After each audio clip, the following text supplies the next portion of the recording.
High, good evening. আশা করি সবাই ভালো আছো। আম, আজকে একটা ছোট্ট টপিক নিয়ে তোমাদের ফিফথ সেমিস্টারে ক্লাস আলোচনা করব। আম, আমরা যে গত 3টে ক্লাস জুড়ে ব্রিটিশ শাসনে এডুকেশন সিস্টেমটাকে নিয়ে আলোচনা করছি, তো किसके ऊपर सबसे ज़्यादा ये एडुकेशन सिस्टम का इन्फ्लुएंस पड़ा। কার ভারতবর্ষের তো এত কমিউনিটি, মানে এত মানুষের সমাগম, তার মধ্যে কোন সম্প্রদায়টার ওপরে এই এই যে শিক্ষা ব্যবস্থাটা শুরু হলো, এর যে প্রভাব মানে কোন সম্প্রদায়ের ওপর পড়েছিল, তো সেটা মানে তারা কতটা নিতে পেরেছিলেন ব্যাপারটাকে, এডুকেশনটাকে, এবং তাদের এবং সেটা তাৎপর্য কি পরবর্তীকালে ভারতবর্ষে। তো আমরা আজকে মূলত দুটো বিষয় একটা দেখবো। একটা হচ্ছে যে কাদের ওপর প্রভাব পড়েছিল এবং সেটা তাৎপর্য কতটা। তাহলে প্রথমেই যেটা বলে নিই, যে মিডল মিডল ক্লাস যেটাকে বলা হচ্ছে মধ্যবিত্ত শ্রেণী, তাদের উপরে কিন্তু এই এডুকেশন সিস্টেমটার সব থেকে বেশি প্রভাব পড়েছিল। অর্থাৎ ব্রিটিশ ইস্ট ইন্ডিয়া কোম্পানি যে এডুকেশন পলিসি गुलो निएছিলেন তার প্রভাবটা। तो ये आज का डिस्कशन होगा छोटा सा टॉपिक के ऊपर, कि जो मिडिल क्लास वाले थे उनके ऊपर ये एजुकेशन सिस्टम्स का मैंने जिक्र किया अभी कि सबसे ज़्यादा असर पड़ा था, और वो लोग आगे आए थे, और इसका प्रभाव और इसका जो इफेक्ट हमारे पूरे इफेक्ट मतलब पूरे भारतीय समाज और जो भी अर्थनीति है, कल्चर है, जिस जिस जिसके ऊपर पड़ा था उसका डिस्कशन हम आज करने वाले हैं। तो पहले शुरू करते हैं कि ये जो एजुकेशन सिस्टम चला तीनों तीनों स्टेज में, तो इसका मिडिल क्लास वालों ने कैसे इन लोगों ने कैसे एक्सेप्ट किया, और ये कैसे बजा रहा कि किस बजा रहा कि ये लोग ज़्यादा इंग्लिश एडुकेशन की तरफ झुक गए। কি বাধ্যবাধকতা তৈরি হয়েছিল সেই সময়, পরিস্থিতি এমন তৈরি হয়েছিল যাতে করে তারা অংশগ্রহণ করতে শুরু করছেন। প্রথমটা দেখব যে সেই সময়তে আমরা ভালো করে লক্ষ্য করেছি যে ওয়ারেন হেস্টিংসের সময়ের পর থেকেই আদালত তৈরি হচ্ছে, তারপরে আমরা দেখেছি শ্রীরামপুর মিশন, তারপরে নানান স্কুল গড়ে উঠছে 1800 খ্রিস্টাব্দে, এবং তারপরে একের পর এক ইংরেজি স্কুল, কলেজ, ইউনিভার্সিটি পর্যন্ত প্রতিষ্ঠিত হচ্ছে। এবং আমরা সবাই জানি যে সরকারি দপ্তরগুলোর যে হাই লেভেলে যারা অফিসার ছিলেন তারা বেশিরভাগই তো ইংরেজ ছিলেন। ফলে যে তাদের যে নিচের পদগুলো এবং সেই নিচের পদের চাকরিগুলোর জন্য তো মানে লোক দরকার পড়েছিল। সেই লোকগুলো কারা হবেন? যারা ইংরেজি জানেন বা বলতে পারেন তারাই হবেন বেসিক্যালি। তো সেক্ষেত্রে ভারতীয় যারা মধ্যবিত্ত শ্রেণী এই অফিস আদালতগুলিতে চাকরি করার জন্য তারা মানে আরও एक्साइट मैंने तत्पर हुए उठे। तो ये क्या है, जो भी स्कूल हुआ, कॉलेज हुआ, वो एडमिनिस्ट्रेटिव ऑफिस हुआ, अदालत हुआ, यहाँ पर जो हाईएस्ट लेवल में ज़्यादातर ऑफिसर तो इंग्रेज थे। मतलब वहाँ पर जो लोअर कैटेगरी की जो पोस्ट था तो उसमें नौकरी करने के लिए तो लोग कहाँ से आएगा, तो भारत से लेंगे, भारत से लिया जाएगा। तो इसलिए जो मिडिल क्लास वाले थे उस नौकरी को पकड़ने के लिए ज़्यादा से ज़्यादा इंग्लिश एजुकेशन की तरफ झुकने लगे। तो ये एक बहुत बड़ी सिस्टम उस वक्त तैयार हो गया, जिसके चलते क्या हुआ कि उसका जो वेस्टर्न एजुकेशन का फॉलोअर्स हम बोल सकते हैं कि ये लोग फॉलो करने लगे। पहला पॉइंट चला गया। दूसरा पॉइंट कि যখন থেকে 1844 সালে যখন আমাদের ইংরেজ সরকার ব্রিটিশ ইস্ট ইন্ডিয়া কোম্পানি ঘোষণা করে দিলেন যে সরকারি চাকরি যারা যোগদান করবেন তাদের ইংরেজি জানা বাধ্যতামূলক। এখন এটা তো বেশ বড় মুশকিলের বিষয়। একদল তো যাদের চাকরি করার ইচ্ছা প্রবল, তাদের তো বাড়ির ছেলে মেয়েদের তাদেরকে তো সবাই এবারে স্কুল इंग्लिश मीडियम स्कूले भर्ती করছেন, কারণ তারা তো চাকরি পাবেন না। तो ये क्या है, नौकरी के लिए जब से बोल दी इंग्लिश मस्ट है, जानना बोलना मस्ट है, तो ये तब से शुरुआत हो गई कि इंग्लिश वाले स्कूल में सबसे ज़्यादा लोगों को बच्चे लोगों को दाखिला किया जा रहा है, और एजुकेशन को बढ़ावा देने के लिए बोला जा रहा है। क्योंकि उस ज़माने में ये जो मिडिल क्लास वाले थे तो ये नौकरी करने की बहुत इच्छाएं होती थी उसमें, और तो इसमें इसीलिए क्या हुआ, ज़्यादा से ज़्यादा वेस्टार्न एजुकेशन में वो लोग झुकने लगे। मतलब মানে হচ্ছে তারা আরও বেশি বেশি করে পাশ্চাত্য শিক্ষা ব্যবস্থায় তারা ঝুঁকে পড়ছেন। এটা হচ্ছে তাদের এই যে উদ্গ্রীবতা, এটা তার প্রমাণ এডুকেশন, ওয়েস্টার্ন এডুকেশনের। তাহলে 2 নম্বর পয়েন্ট গেল। 3 নম্বর পয়েন্ট হচ্ছে যে ভারতবর্ষে সেই সময় পাশ্চাত্য এডুকেশন ব্যবস্থা শুরু হলে সেই সময় আমাদের দেশে সবাই যে বিরোধিতা করছেন তা নয়, কিছু কিছু মানুষ, কিছু কিছু মনীষী বলবো না, কিছু কিছু শিক্ষিত মানুষই কথা বলবো, যে তাদের আবির্ভাব হচ্ছে, যারা কিন্তু এখানে এটাকে একটা আশীর্বাদ হিসেবেই কিন্তু মনে করছেন। তার মধ্যে সব থেকে বড় কথা, বঙ্কিমচন্দ্র চট্টোপাধ্যায়, যিনি ক্যালকাটা ইউনিভার্সিটির প্রথমের দিক বিএ পাস করছেন, এবং ভূদেব মুখোপাধ্যায়, যারা কিন্তু ব্রিটিশ বিরোধী আন্দোলনগুলোর প্রতি অতটা ওই লেভেলের आक्रमणात्मक मनोभाव किंतु देखाচ্ছেন ना। मतलब ऐसा ही कम्युनिटी भी था जो जो अंग्रेज के साथ जो युद्ध छेड़ने की बात, ऐसे ऐसे ऐसे सिस्टम से वो लोग दूर ही रहते थे। जैसे बंकिम चंद्र चट्टोपाध्याय उनमें से एक थे। तो इसके चलते क्या हुआ, और एक का नाम मिलता है डीडीजीओ का शिष्य था राम गोपाल घोष, उनका भी एक रेफरेंस मिलता है कि उन्होंने नौकरी तो छोड़ दिए थे, लेकिन उन्होंने बोला था कि ब्रिटिश शासन भारत में उनको ज़्यादा देर तक रहना भी चाहिए। रहने से क्या होगा, भारतीय की लाभ भी हो सकता है। तो মানে ভূদেব মুখোপাধ্যায়, যিনি রামগোপাল ঘোষ, যিনি ডিডিজিও শিষ্য ছিলেন, তিনি বলছেন যে সরকারি চাকরি নিচ্ছেন না ঠিক কথা, কিন্তু তিনি স্থায়িত্বের বিরোধিতা করেননি। অর্থাৎ ব্রিটিশ শাসন যে দীর্ঘদিন থাকুক ভারতবর্ষে, তার বিরোধিতা কিন্তু তিনি করেননি। অর্থাৎ আমরা একটা কথা দেখতে পাচ্ছি যে একটা সম্প্রদায়ের আবির্ভাব, কিন্তু অনুরাগী, ব্রিটিশ অনুরাগী যাকে বলি, টিম কিন্তু ভারতবর্ষে তৈরি হচ্ছে। আরেকটা জিনিস হচ্ছে যে ভারতবর্ষের এই যে টিমটার কথা বলতে গিয়ে আর একটা কথা মনে পড়ছে, যে এমন কিছু আমাদের, বিশেষ করে কলকাতার কথাই বলবো, এমন কিছু মানুষদের আবির্ভাব আমরা লক্ষ্য করতে পারছি। ওই যে ডিবেটটা হচ্ছিল বাংলা না ইংরেজি বিদ্যালয় স্থাপন করা হবে, সেখানে কিন্তু বেশ কিছু লোককে সাপোর্টে পেয়ে যাচ্ছেন। মানে মিডল ক্লাস থেকে এই সমস্ত মানুষেরা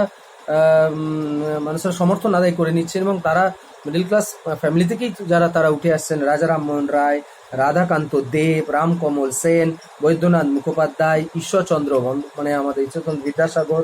তো এরা কিন্তু পাশ্চাত্য শিক্ষা ব্যবস্থা কিন্তু সমর্থন করছিলেন, এবং প্রবলভাবে সমर्थन করছিলেন। ये लोग सपोर्ट कर रहे थे, ये सब नाम हमने जो बताया, ये लोग सपोर्ट कर रहे थे। इसका सबसे बड़ा प्रमाण है 1817 में ये राममोहन रॉय, जो कलकाता अभी जो प्रेसिडेंसी यूनिवर्सिटी बन गया है, তখন তো হিন্দু কলেজ, এবং সেই তার প্রতিষ্ঠায় কিন্তু গুরুত্বপূর্ণ ভূমিকা পালন করছেন এরাই, এই দলটাই। এবং 1823 খ্রিস্টাব্দে তো তিনি তো চিঠি লিখে দিচ্ছেন আমাদের ব্রিটিশ ইস্ট ইন্ডিয়া কোম্পানিকে, এবং তিনি চিঠি লিখে জানাচ্ছেন যে ভারতবর্ষে পাশ্চাত্য শিক্ষা বিস্তারে ব্রিটিশ সরকার উদ্যোগী হোক, কারণ ভারতবর্ষের যারা যুব সম্প্রদায় তাদেরকে পাশ্চাত্য শিক্ষা এবং জ্ঞান বিজ্ঞানের বিকাশ হওয়া অত্যন্ত দরকার, साइंस इसके लिए। क्योंकि राजा राममोहन ने चिट्ठी भी लिख रहे हैं 1823 में कि हमारा वेस्टर्न एजुकेशन कितना ज़रूरी है। इसका इम्पोर्टेंस वो समझ गए थे कि आने वाले दिनों में अगर भारतवर्ष के जो भी लड़का आएगा, जो भी जनरेशन आने वाला है, उसको तो बाहर का नॉलेज चाहिए। अगर दुनिया का नॉलेज उनके पास नहीं होगा तो वो लोग बहुत पीछे चले जाएंगे। लेकिन दुनिया का नॉलेज कैसे मिलेगा, वो इंग्लिश एजुकेशन से मिलेगा। तो इसके लिए उन्होंने चिट्ठी भी लिखे थे। तो इसका मतलब यही है कि भारत में एक तरह से जो मिडिल क्लास वाले थे, तो उन लोगों का भी মানে মধ্যবিত্ত শ্রেণী যে একটা উদ্গ্রীব আগ্রহ, দুটো দিক দিয়ে, একটা হচ্ছে তারা পরিস্থিতি এমন তৈরি হয়েছিল যে তারা যেতে হচ্ছে, এবং আরেকটা হচ্ছে যে তাদের নিজের তরফ থেকেও কিন্তু আগ্রহী হচ্ছেন, দেখাচ্ছেন ব্যাপারটাকে। এবার দেখবো এই যে ইংরেজ ইস্ট ইন্ডিয়া কোম্পানি যে এডুকেশন সিস্টেম, তার ফলে ভারতীয় এই যে মিডল ক্লাস, মধ্যবিত্ত শ্রেণী, তাদের উপর কি প্রভাব পড়েছিল, এবং সেই প্রভাবটা ভারতবর্ষের সুদূর প্রসারী, আমাদের ভারতবর্ষের যে দেশের পক্ষে কতটা সুদূর প্রসারী ফল হয়েছিল এই যে ওয়েস্টার্ন এডুকেশনের। তার কতগুলো পয়েন্টস আমি ভাগ করছি। সেটা হচ্ছে যে এই পাশ্চাত্য ভাবধারার প্রভাবের ফলেই কি হয়েছিল না, একটা সম্প্রদায়ের আবির্ভাব হচ্ছে ওয়েস্টার্ন এডুকেশনকে গ্রহণ করার পর, যারা অত্যন্ত প্রগতিশীল। एक कम्युनिटी आ रहे हैं जो वेस्टर्न एजुकेशन सीख के वो बहुत प्रोग्रेसिव हैं। वो लोग क्या है, ये वेस्टर्न एजुकेशन मतलब लेने के बाद ये लोग क्या हो गया, डेमोक्रेसी को समझने लगे, व्हाट इज इंडिपेंडेंस, इसको भी सब फ्रीडम वो भी समझने लगे, व्हाट इज नेशनलिज्म वो भी समझने लगे, ह्यूमनिज्म और जो भी साइंस वगैरह सब कुछ सीखने लगे। इसके चलते क्या हुआ, इंग्लिश एजुकेशन के चलते ये लोग, उसके साथ इन लोगों का परिचय हो गया। तो इसके चलते क्या, जो इंडिया में ये इन लोगों का जो मतलब जो कंट्रीब्यूशंस, इन लोगों का जो प्रभाव भारतीय समाज में पड़ने लगा। অর্থাৎ ভারতবর্ষে একটা সম্প্রদায় যারা যে পাশ্চাত্য জ্ঞান, গণতন্ত্র, স্বাধীনতা এবং জাতীয়তাবাদ এবং এই যে মানবতাবাদ, এই সমস্ত কিছু সঙ্গে পরিচিত হচ্ছে কি করে, ওই ইংরেজি শিক্ষার দ্বারা। তারা ওই বইগুলো পড়ছেন, ওই সমস্ত জিনিসপত্র তারা পড়তে পারছেন, পাশ্চাত্য দর্শনের সঙ্গে তারা সাক্ষাৎ হচ্ছে তাদের, এবং যার জন্য তাদের প্রভাবটা কিন্তু সমাজে বেশি পড়ছে। আমি কিন্তু এ প্রসঙ্গে ওই ফরাসি বিপ্লবের কথাটাই কিন্তু আমার মনে পড়ছে।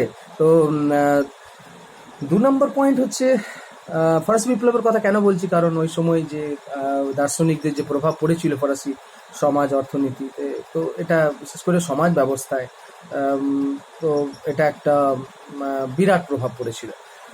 2 নম্বর, এই পাশ্চাত্য শিক্ষা ব্যবস্থা প্রচলনের ফলে ভারতবর্ষের একটা গুরুত্বপূর্ণ দিক লক্ষ্য করা গিয়েছিল। সেটা হচ্ছে ফিউচারে গোটা ভারতীয়দের মধ্যে যারা মধ্যবিত্ত শ্রেণী উপরের দিকে উঠে আসছেন, তাদের মধ্যে একটা ইউনিটি তৈরি হচ্ছে।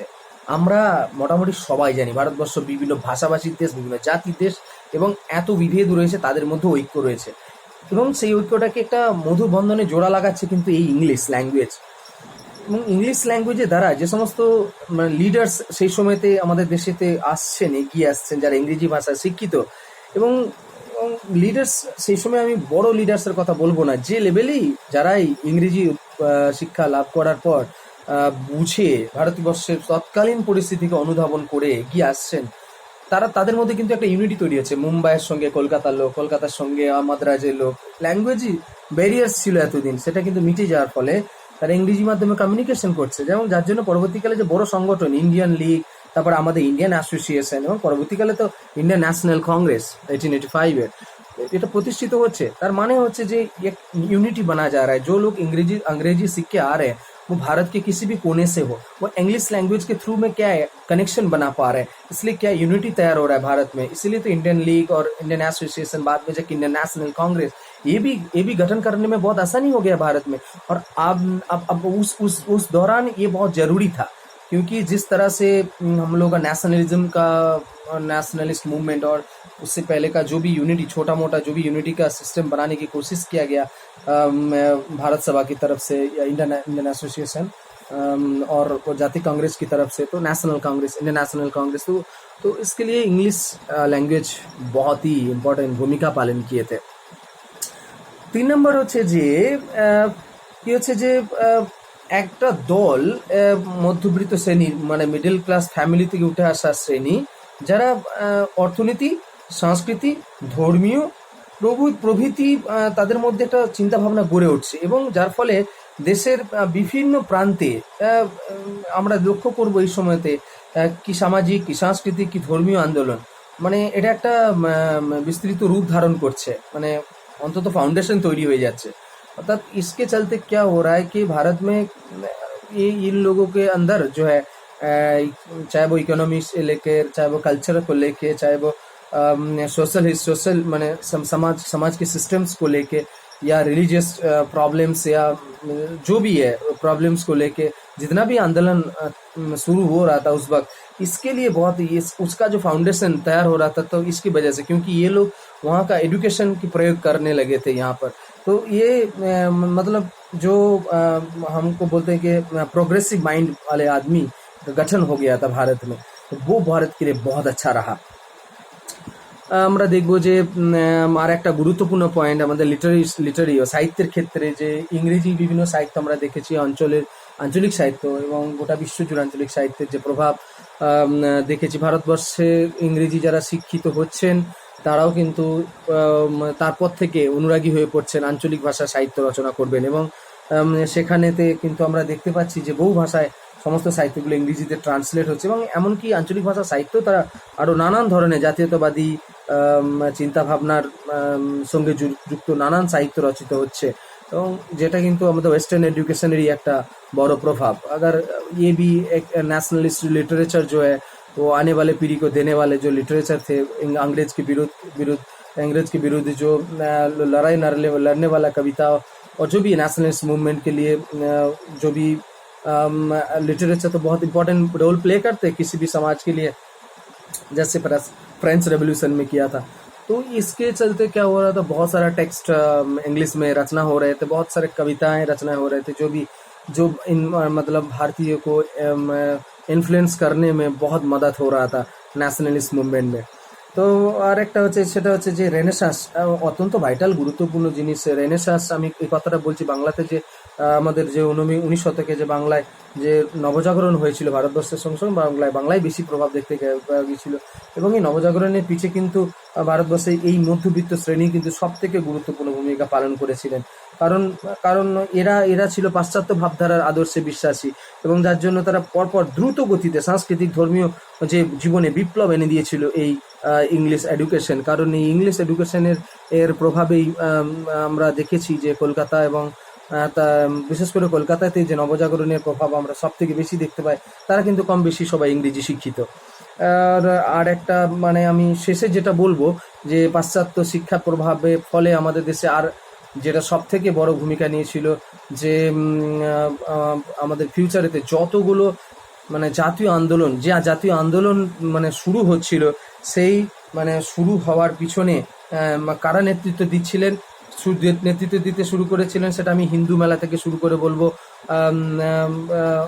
অবশ্য জমিদারদের সভা, হিন্দু মেলা, তারপরে আমাদের ইন্ডিয়ান লীগ, তারপরে ওই যে ইন্ডিয়ান অ্যাসোসিয়েশন, আমাদের জাতীয় কংগ্রেস, অর্থাৎ এই যে আন্দোলনগুলো তৈরি হচ্ছিল, এতে লিড করতে আসছেন ওই সমস্ত মধ্যবিত্ত শ্রেণীর লোকেরা যারা বুঝছেন ইংরেজরা আমাদেরকে কিভাবে পরিস্থিতিতে রেখেছেন।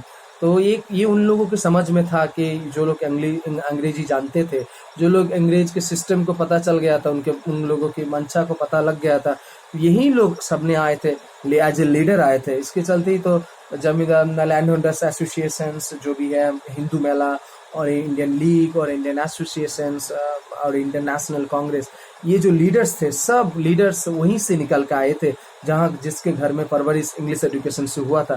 क्योंकि इन लोगों को नॉलेज मिल चुका था कि भारत में अब आने वाले पीढ़ी को बचाना है या आने वाली पीढ़ी को रास्ता दिखाना है, तो ये लोग ही एकमात्र रास्ता दिखा सकते थे। এইরাই একমাত্র মানুষ যারা রাস্তা দেখাতে পেরেছিলেন ভারতবর্ষের মানুষকে তৎকালীন সময়, এবং নেতৃত্ব দেওয়ার জন্য সামনে থেকে এগিয়ে আসছেন। উপসংহারে জাস্ট কনক্লুশনে আমরা তাহলে এটাই বলবো যে ভারতবর্ষে পাশ্চাত্য শিক্ষা ব্যবস্থার মেরিটস ডিমেরিটস নিয়ে নানান বিতর্ক আছে। তবে যদি আমরা প্রগতিবাদী চিন্তা ভাবনাটাকে সঙ্গে করে নিই, अगर हम लोग प्रोग्रेसिव माइंड्स को सामने लेके चलते हैं, तो ये मान के चलना पड़ेगा कि ওয়েস্টার্ন এডুকেশন ভারত के लिए बहुत ही লাভদায়ক रहा। ভীষণ ভালো হয়েছিল, কারণ সুদূর প্রসারী ফল আমরা লক্ষ্য করতে পেরেছিলাম। কারণ আমাদের 19 শতকের যে মিডল ক্লাস, তারা সমাজ জীবনকে কিন্তু তারা বলা হয় চাঁদ যেমন আলোকিত করে ওই বিভিন্ন নক্ষত্রদের মাঝে, সেরকম এরা হচ্ছে সব জায়গাতে, কারণ এদের পার্সেন্টেজটা তো ছিল কম, খুবই পার্সেন্টেজ জনসংখ্যার থেকে খুবই কম পার্সেন্টেজ এরা ছিলেন যারা ওয়েস্টার্ন এডুকেশনকে শিক্ষা লাভ করছিলেন এবং সমর্থন করছিলেন, খুবই কম। তো তারা তাদের মতো সাধ্য মতো প্রাইমারি স্টেজে চেষ্টা করছেন ভারতবর্ষের মানুষের কাছে পৌঁছাতে, ভারতবর্ষের মানুষকে আলোকিত করতে এবং ভারতবর্ষের মানুষকে रास्ता दिखाते। ये लोग वो कोशिश कर रहे थे, चांद की तरह जैसे बोलते हैं ना, बहुत परसेंटेज में बहुत कम थे ये लोग, तो ये लोग कोशिश कर रहे थे उसी परसेंटेज को लेके कि हम लोगों को मतलब हम लोग को जो पूर्वजों को दिशा दिखाए थे यही लोग, कि जैसे चांद आलम मतलब लाइटिंग करते हैं बहुत सारे अंधेरे में, तो ऐसे उसका बड़ा साइज लगता है, तो ऐसे ही ये लोग भी उसी टाइप का है। समाज में बहुत सारे लोग हैं, लेकिन ये लोग अपना लाइट मतलब सबको दे रहे थे। मतलब इन लोगों का जो एक सिस्टम्स है, ये মানে ঐতিহাসিক এআর দেশাই তার বিখ্যাত বইতে বলেছেন যে এরা হচ্ছেন যেমন রামমোহন রায়ের কথায় বিশেষ করে বলতে আধুনিক ভারতবর্ষের স্রষ্টা যাকে বলা হয়, ট্র্যাডিশনাল মডার্নাইজার। তো এবং এই আধুনিক ভারতের যে গঠন প্রণালী আমি বলবো এই লোকগুলোর হাত ধরেই কিন্তু হয়েছিল, এই মানুষগুলোর হাত ধরে যারা ওয়েস্টার্ন এডুকেশনকে সঙ্গে নিয়ে এগিয়ে এসেছিলেন এবং আমাদের ভারতবর্ষকে জাতীয়তাবাদের রাস্তাটা আমি প্রথমেই বলবো জাতীয়তাবাদের রাস্তায় চালিত করেছিলেন, একই সঙ্গে সঙ্গে ভারতবর্ষকে আধুনিকতার মঞ্চে এগিয়ে মানে মঞ্চ প্রবিষ্ট করতেও সাহায্য করেছিলেন। ওকে, জাস্ট 5 মার্কের একটা কোয়েশ্চেন করবে, কারণ এটা আমার মনে হয় জানা উচিত ছিল তোমাদের, যে এত শিক্ষা ব্যবস্থা যে হলো তাতে কার ওপর প্রভাব পড়লো এবং তার ফলটা কি হলো, আমরা কি পেলাম, তো সেটা আমাদের জানা দরকার ছিল। আমি আমার তরফ থেকে তোমাদের মোটামুটি করে জানালাম। একটা 5 মার্কের নোটস তোমরা করে নিও, আর এটা তো জেনে রাখলে এবং এটা সবার জন্যই কাজে লাগে। Okay, thank you and bye bye, good night.